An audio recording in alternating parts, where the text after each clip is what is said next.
যেটা শুনলাম যে কিছু অনুপ্রবেশকারী যারা ভারতবর্ষে ডেমোগ্রাফিকে চেঞ্জ করবার জন্য চেষ্টা করছে দীর্ঘদিন ধরে, আমাদের প্রশাসন সেই সমস্ত অনুপ্রবেশকারীদের তাদের নিজের দেশে ফেরত পাঠাচ্ছিল। এই নিয়ে একটা সমস্যা হয়েছে। নিজের দেশের মানুষদের, নিজের ধর্মের মানুষদের তারা ফেরত দিতে চাইছে না।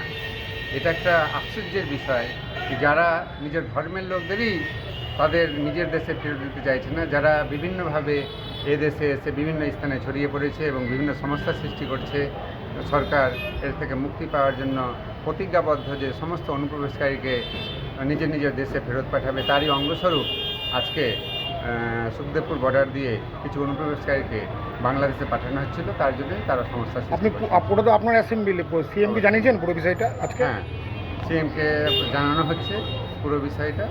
বর্তমানে পরিস্থিতি স্বাভাবিক আছে, তবে ওই দিককার বাংলাদেশের প্রায় 1000 জনগণ তারা এসে বিএসএফ এবং আমাদের শান্তপ্রিয় যে ভারতবাসী তাদেরকে ডিস্টার্ব করার চেষ্টা করছিল। আপনার নাম এবং ডিজিং?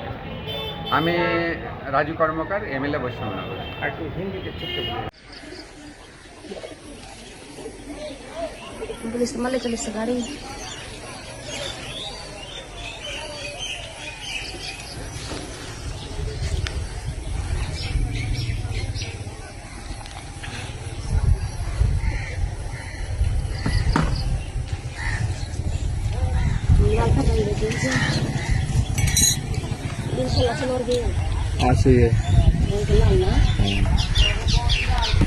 একটু জুম কর আর জুম করে চিনা যাবে না।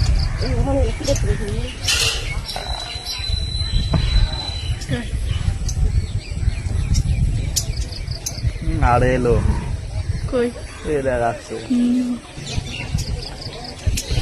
জুম করে তো তো কি লেবু বানিয়েছিস?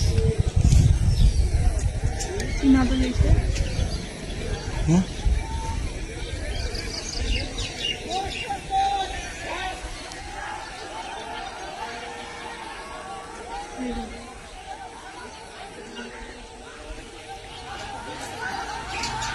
देखते को आइए को ना হ্যাঁ मैं लेकिन जो लोग रहे আগে সুখদেবপুরে আমরা দেখেছিলাম যে ভারতীয় সীমান্তে কাটাতারে বেড়া দেওয়া নিয়ে অযৌক্তিক আপত্তি বাংলাদেশের তরফে সেখানে একটা বিবাদ হয়েছিল। এবার অবৈধ বাংলাদেশি যারা ফিরছিলেন সেখানেও তাদেরকে বিজিবি বা বাংলাদেশিরা বর্ডারে নেমে পড়ে বাধা দিয়েছে। কী বলবেন, পুরো বিষয়টা কীভাবে দেখছেন? বাংলাদেশ আমাদের সীমান্ত এলাকা, যেখানে 569 কিলোমিটার বাংলাদেশের যে সীমান্ত, দীর্ঘদিন এটাও এই এলাকাটা আমাদের কেন্দ্রীয় সরকারের সম্মানীয় আমাদের স্বরাষ্ট্রমন্ত্রী মাননীয় অমিত শাহজি বারবার বলা সত্ত্বেও কাঁটাতারের বেড়া দেওয়ার জন্য সীমান্তবর্তী এলাকার 569 কিলোমিটার যে জমি হস্তান্তর করেননি। আজ আমাদের রাজ্যে মাননীয় মুখ্যমন্ত্রী সম্মানীয় শুভেন্দু অধিকারী মহাশয়ের নেতৃত্বে যে পশ্চিমবঙ্গ সরকার, এই সরকার প্রথমেই আমাদের পশ্চিমবঙ্গ সহ সারা দেশকে সুরক্ষিত করবার উদ্দেশ্যেই প্রথমেই হচ্ছে যে আমাদের এই 569 কিলোমিটার যে জমি, সেই জমি হস্তান্তর করেছেন, বিএসএফকে দেওয়া হয়েছে। ইতিমধ্যে কাজ শুরু হয়েছে, কিন্তু যেটা আপনারা বলছেন যে ইতিপূর্বেও ওখানে বাংলাদেশের পক্ষ থেকে আপত্তি ছিল সুখদেবপুরে, এবারেও তারা হচ্ছে যে দলবল নিয়ে তারা আপত্তি করছেন, অর্থাৎ তারা গণ্ডগোল পাকানোই হচ্ছে তাদের কাজ।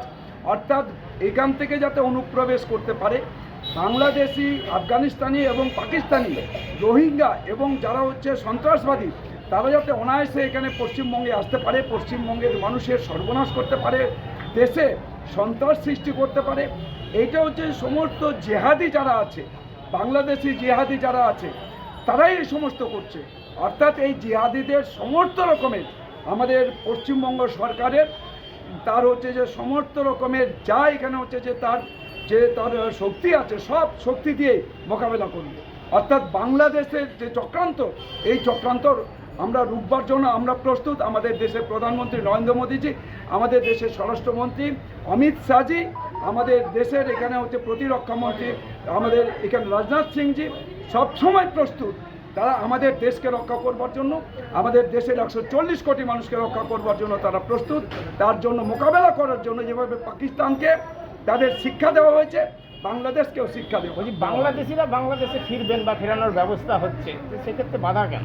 এরা বাংলাদেশি যাদেরকে এখানে অনুপ্রবেশ করিয়েছিল বাংলাদেশিরা, তাদের ওরা যখন এখান থেকে ব্যাকপুশ করা হচ্ছে ওরা গ্রহণ করছে না, মানে ওরা এখানে যাতে সন্ত্রাস চালিয়ে যেতে পারে। এখানকার আমার পশ্চিমবঙ্গ সহ আমাদের দেশকে অসুরক্ষিত রাখার জন্য এরাই ছিল তাদের মাধ্যম, তাই তাদেরকে ব্যাকপুশ করতে দিচ্ছে না। পশ্চিমবঙ্গ সরকার হচ্ছে বদ্ধপরিকর তাদের এখানে ব্যাকপুশ করতে। তাই আমাদের সমর্থ দেখছেন যেখানে যেখানে বাংলাদেশি আছে প্রত্যেকটা বাংলাদেশিকে এখানে ব্যাকপুশ করা হবে, কোনো কথা শোনা হবে না, কোনো তাদের হচ্ছে বাধা মানা হবে না। আপনি কি জটিল কিছু সমস্যায় ভুগছেন, সমাধান পেতে চান? যোগাযোগ করুন প্রখ্যাত জ্যোতিষ ও তান্ত্রিক মনসারাম ভট্টাচার্যের কন্যা মনসা কন্যার সাথে। প্রখ্যাত জ্যোতিষ ও তান্ত্রিক মনসা কন্যা হাওড়া জানবাড়ি ও হাতিবাগানের নিজস্ব মন্দিরেও বসেন।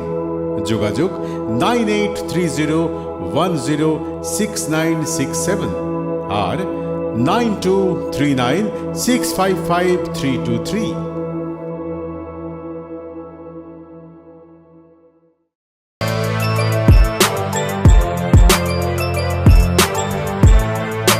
এখন অনেক বড় শ্রী লেদার্স হাওড়া ময়দান।